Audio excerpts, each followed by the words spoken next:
kubanyarwanda, inshuti z'u Rwanda, muri aho umwaka dusoza w'ibihumbi 2025 usize igihugu cyacu giteye intambwe igaragara, ariko kandi cyananyuze mu bibazo bitoroshye. Ndashimira abanyarwanda bose kubw'icyizere n'ubufatanye mwagaragaje muri uyu mwaka. Ubukungu bwacu bwarazamutse. Ubu inshingano dufite ni ukubungabunga kandi tugakoresha neza amikoro dufite nk'igihugu. Ibi biradusaba ko twishakamo ibisubizo bishya bikwiye gutuma duharana intego n'imigambi bishya.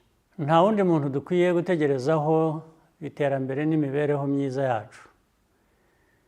Igishoro kinini kandi cy'agaciro dufite nk'igihugu n'urubyiruko rushoboye. Ni inshingano zanyu nk'urubyiruko rw'u Rwanda gusigasira ibyo twubatse no kubiteza imbere. Ndizera ko ibyo byose mubyiteguye, niyo byasaba kwitanga, yaba ku giti cyanyu cyangwa twese hamwe. Mu rugendo twagenze, imbogamizi twazihinduyemo amahirwe kandi twarushijeho gukomera. Ntidukwiye na rimwe kwibagirwa aho twavuye, kandi uku niko bizakomeza kugira ngo bidufashe kwiyubaka uko tubyifuza. Several milestone events this year elevated Rwanda's profile internationally. The International Security Conference on Africa was held for the first time, and the African School of Governance matriculated its first class of students from all around Africa.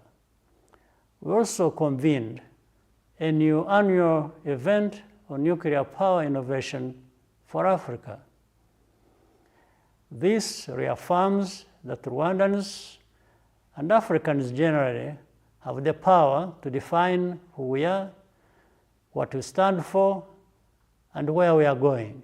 The defining moment of 2025 was undoubtedly hosting the UCI World Cycling Championships.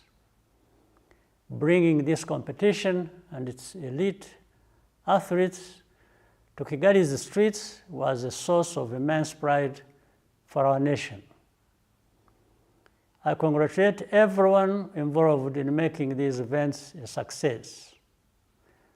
Sports unifies and empowers communities across all boundaries. The world saw Rwanda and Africa in a new light. And much as we are not yet on top in football, the prospects for the future are promising thanks to the help of FIFA in building ourselves up. We also look forward to hosting the FIFA series next year. With the infrastructure we have built, our long-term ambition is to nurture the next generation of Rwandan talent to compete and excel.